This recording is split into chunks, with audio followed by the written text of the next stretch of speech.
Situated between Great Britain and Ireland lies the Isle of Man. It has long been recognised for its rural character and tranquility, not forgetting to mention the island's population exists alongside a variety of diverse natural habitats. It is one of the most scenic places in the British Isles. You can discover 220 square miles of stunning landscapes, spectacular wildlife, scenic drives, old-fashioned steam railways, and centuries of history of a trip to the Isle of Man. The island has hosted one of the most highly regarded races in the world since 1907, the Isle of Man TT event.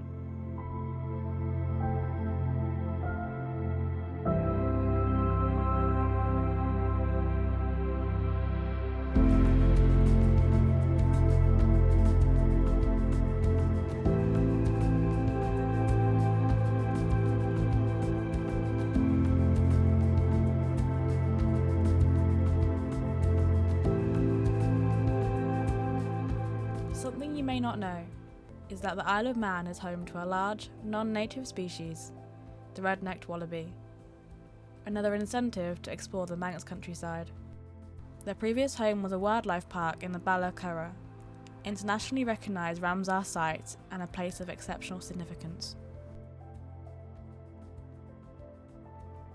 While some wallabies still reside in the park, most have been left to wander freely on the Isle of Man.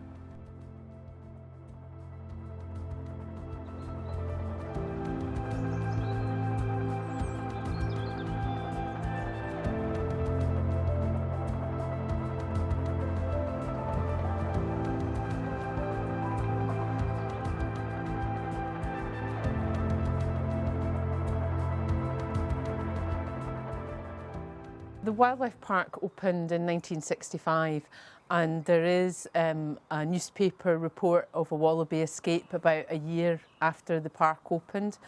There's verbal reports. When I came here in 2012, I was told that the wallabies, there was a big escape, as it was put, in the 1980s. So I believe there was a storm and quite a lot of storm damage brought some fencing down, and this was when more wallabies escaped.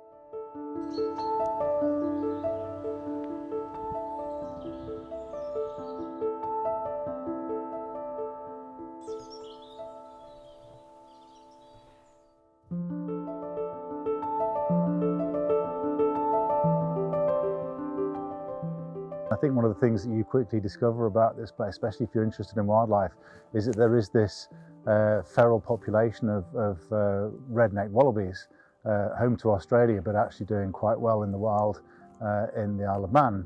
We did a survey with Ben Harrow using a thermal imaging drone. We counted 560 wallabies separately over 2 nights.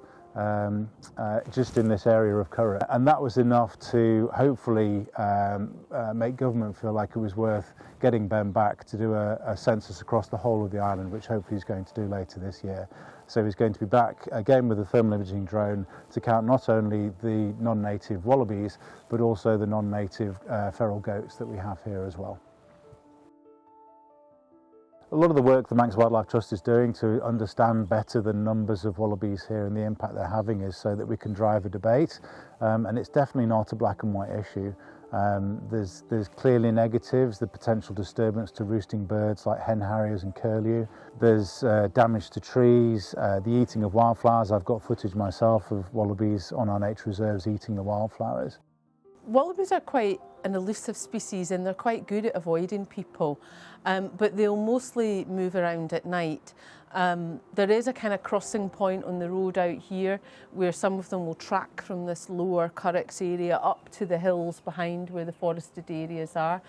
And sometimes there will be some road accidents there, but it's usually at night time, you know, when cars are going really quite fast, not expecting much to be around, and so they tend to cross at night, not during the day. We also see evidence of wallabies damaging the trees through gnawing the bark, but also by grazing coppiced hazel, for example, until the tree dies so we can't coppice it anymore. So this is one of our hazel coppice areas. Hazel coppicing is just a traditional management process whereby the trees are cut back on a regular basis, and then they grow very quickly tall rods which can then be harvested and used as materials. And traditionally we've had a problem with wallabies getting through this kind of stock fencing, either by jumping at it and pushing it down or burrowing underneath. And actually what we found to be most effective is putting these upright rods and sticks through the fencing, and that seems to create a visual barrier to stop them getting through. Even just putting twigs in like this seems to be quite effective at keeping them out, and you can see this hazel coppice is now flourishing. The other thing that we hear is that they damage stock fencing. So you'd expect a wallaby to jump over a fence, but actually what they do is they either jump at them until they make enough of a hole to get through, or they actually push underneath it.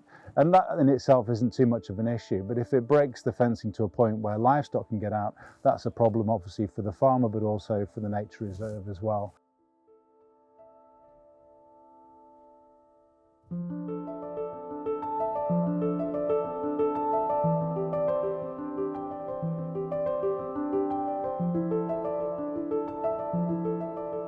They're out there, they're adding to the biodiversity.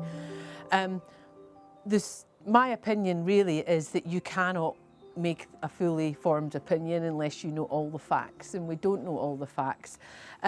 Certainly there's no deer out there, so they're not having to compete against the deer.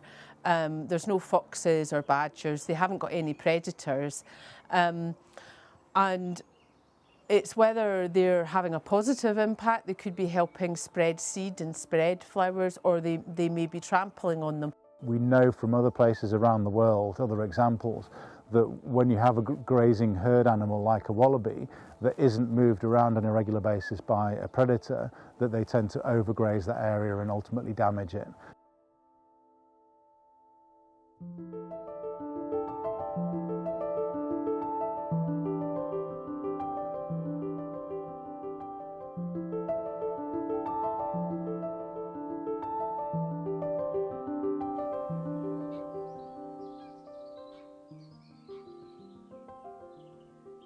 There has been questions about blindness. Now, wallabies aren't necessarily got the best eyesight in the world, but there has been some that have noted to have been slightly confused or going slowly blind, looking at whether their genetic makeup is inbred or not, whether they are deficient in diet, and whether it is something like toxoplasmosis, which marsupials are particularly prone to.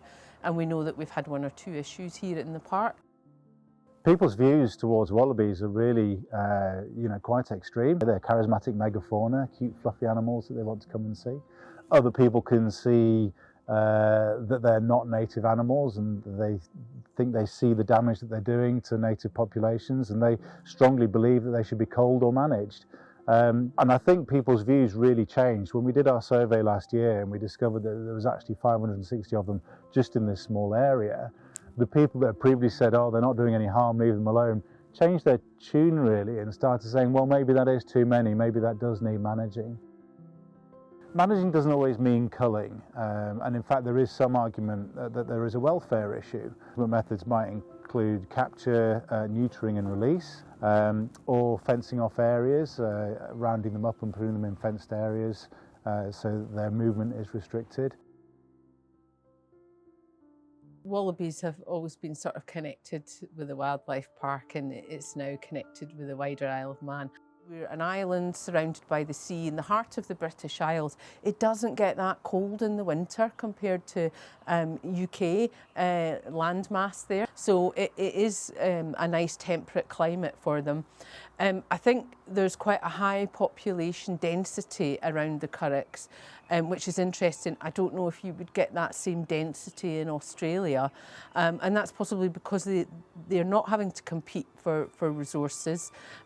Resources are quite plentiful in terms of food and water and things that they need and shelter, which is a great opportunity to study them because they're not particularly well studied in Australia. The next steps for Manx Wildlife Trusts are, as I say, hopefully to get a full island-wide survey of both the wallabies and the feral goats to understand the numbers. Collect more data on the actual impact that they're having, and then hopefully that will drive this debate about how best to manage them, and that will hopefully give us a pragmatic solution that works best for both the wildlife and people in the Isle of Man.